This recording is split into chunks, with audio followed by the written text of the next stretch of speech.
Spoiler alert, medical school means taking tests, a lot of tests. Even though you've been a student for 2 decades and a high-performing student at that, the sheer volume and speed of information about to come your way can make this first couple of months a stressful time. But fear not, we've put together a series of videos outlining study strategies that will help you make a transition to being a successful medical student.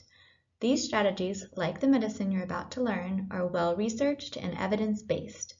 Though you've no doubt figured out a number of strategies that have helped you make it this far, the nature of medical education may require you to refine your learning. These videos are intended to help augment and solidify the techniques that you already know to make the next few years as fruitful and low stress as possible. While you may be accustomed to studying from textbooks, reviewing lecture notes, or writing outlines, when you're tested, you may be required to not only recognize information but recall it and apply it in new ways. The best way to prepare for this is to add retrieval practice into your study routine. Retrieval practice is the act of recreating something you've learned in the past from memory and applying it in the present. The key to this practice is the separation between the past and the present. You need to forget the information at least a little in order for retrieval to be effective. You're not just reciting or repeating material, but remembering it and bringing it into your mind on your own. In this video, we will be focusing on a specific type of retrieval practice known as test-enhanced learning. As I just mentioned, medical school means taking a lot of tests, so I'm sure you're not thrilled about the idea of adding more. But when you test yourself, you'll find that you'll remember the material better, be more prepared for your course exams, and may even be able to anticipate the questions that could show up on the exams. To test yourself, you must write your own questions and then return to answer those questions repeatedly as you study. This requires you to first identify the important concepts that you feel you need to know, especially those that are difficult to grasp. Second, synthesize and apply those concepts in new ways to answer your own questions. Third, repeatedly retrieve the information from your memory to answer questions throughout your studying process. There are many studies that have shown that test-enhanced learning is more effective than simply reading and repeatedly reviewing material. A randomized controlled trial found that repeated testing resulted in significantly higher long-term retention than repeated studying for information presented at a conference for pediatric and emergency medicine residents. In this study, one group took tests on the topic of status epilepticus and studied a review sheet on myasthenia gravis. These are both topics you'll learn in your first year. The other group studied a review sheet on status epilepticus and took tests on myasthenia gravis. 6 months later, retention was assessed, and it was found that participants performed on average 13% higher on the material they'd learned via testing than the material they'd been learning by studying. For you, that could mean the difference between a 92% and a 79%. Now that you know test-enhanced learning works, when should you use it? It may be tempting to use test-enhanced learning as a way to review everything you studied right before an exam, or you may be hesitant to start testing yourself until you feel you've mastered the material and can perform well. Although test-enhanced learning is a useful way to evaluate yourself, it shouldn't just be used for that purpose. It's a good way to study concepts that you don't fully understand as well. In fact, you should use it even more frequently with topics you don't feel comfortable with. This is a key tenet of deliberate practice, stepping out of your comfort zone. While test-enhanced learning is important for developing your knowledge of things you don't fully understand, don't forget to continue to test yourself on the things you think you understand. In a study that tested how people learn word pairs, 2 test groups were asked to vary how they review information once they correctly answer a question. The first group only continued to study the questions that they got wrong. The second group, however, continued to study all the test questions, even if they knew the answers and were getting the questions right. The results were remarkable. The students who dropped items from testing remembered about 35% of the word pairs, but those who continued to study all of the test questions, even if they knew the answers, could recall 80% of the word pairs. Therefore, you should make sure that you make use of the timing principles covered in another one of our videos on spaced practice. An added benefit of test-enhanced learning is that it lays the groundwork for more personalized study resources. You're the one creating the questions, and once you have them, you can choose to review them whenever and wherever it's convenient for you. You can run through your personalized study questions during the metro ride, in bed before you go to sleep, or while walking around campus and enjoying that beautiful Miami weather.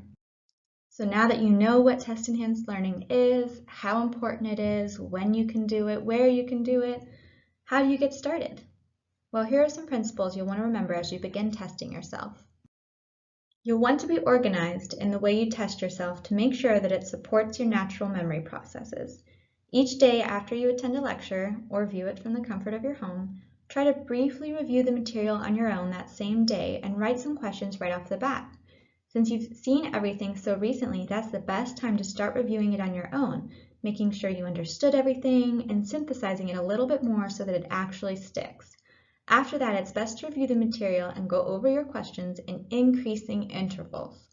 You may think that it's best to just review things as frequently as possible and try to do it every day, but that's a bad idea for two reasons. One, no one has time for that. And two, studies have found that introducing increasing intervals of time between reviewing the material makes you remember it longer than if you review it consecutively without spacing. It trains your brain to retain that knowledge for longer periods of time instead of preparing you to forget it as soon as you quit studying. Review the MSAT video on space practice for more information on this principle. Unfortunately, you can't write a test question or a flashcard on every little detail. So how do you make sure you're using your time wisely? First, focus on drawing connections, visualizations, or associations. Reserve higher order questions for the more difficult topics. Identify the hardest parts of the material and write questions that will test both your knowledge and your ability to apply that knowledge. Make sure you limit the use of basic questions where you just identify one aspect of a concept, such as this basic question. What muscles flex the forearm? Well, we know the answers are biceps brachii, brachialis, pronator teres, flexor carpi radialis, palmaris longus, flexor carpi ulnaris, flexor digitorum superficialis, and the brachioradialis. But yes, that's a lot, and seeing them listed out that way isn't a great way to organize the information in your brain. Instead, try asking yourself questions that force you to synthesize multiple concepts and understand things on multiple levels. Here's a little bit of a longer question that will test the same information, but help you organize it a little bit better and add some more details that might come in handy. Imagine a weightlifter is practicing for a heavyweight competition and wants to strengthen his ability to do a curl, just flexing the forearm. He decides to work out his muscles in the order of their compartment, first the arm, then the anterior forearm, and then the posterior forearm. So, which muscles does he start with, how should he move them, and what nerve innervates them? Imagine he's flexing his arm muscles. He's going to be moving the biceps brachii, which will flex the arm and the forearm while supinating the forearm, the brachialis, which will flex the forearm, and you know that both of these two upper arm muscles are innervated by the musculocutaneous nerve.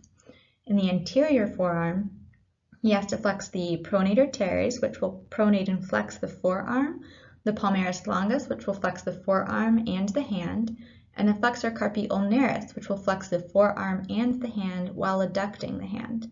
And the flexor digitorum superficialis will flex the proximal interphalangeal joints, the hand and the forearm. And all of these are innervated by the median nerve, except for the flexor carpi ulnaris, which you know is innervated by the ulnar nerve because it has the word ulnar in it.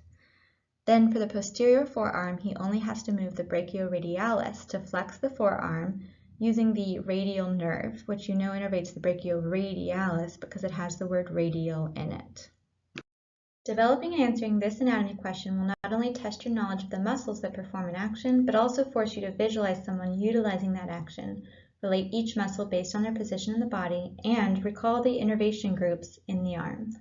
You could also force yourself to draw out the weightlifter's arm, further synthesizing the information and adding it into an image.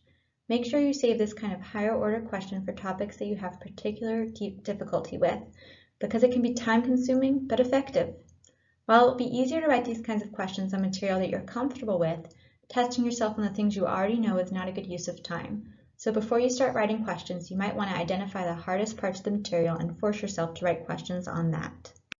Simple basic questions may still be a quick way to cement something in your mind, but be sure to limit basic questions for concepts that aren't particularly intuitive, must be memorized rather than understood, and are less likely to appear in higher level questions.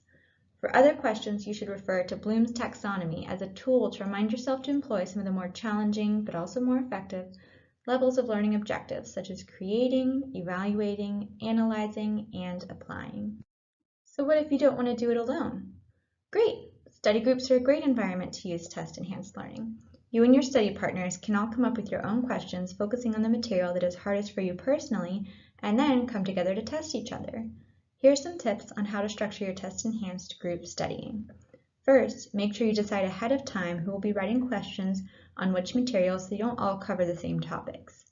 Second, instead of covering all the questions for one topic at the same time, try to take turns quizzing each other and mix up the order of topics. See our MSAT videos on space practice for more info on the benefits of this method. Third, make sure everyone has time to think about the question and try to come up with an answer before the correct answer is revealed. And fourth, don't just identify the correct answer and then move on. Discussing the answers is an even better way to remember material than answering it on your own, and this will elaborate on material and connections that you might not have initially considered. Group test-enhanced learning is a great way to save time and also get the benefits of spaced practice and varied practice, which are both techniques discussed in other MSAT videos. Furthermore, answering questions designed by your peers will help you identify material you may have missed or things that you didn't understand as well as you thought you did. Okay, let's review the most important ways to apply test-enhanced learning. First, remember that test-enhanced learning works for studying, not just evaluation. Don't wait until the last minute. Try to start writing questions immediately after a lecture as you're reviewing.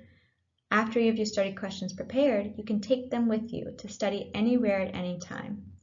Make good use of multi-level questions that force you to organize material in new and relatable ways, but save quick, short questions for material you must memorize.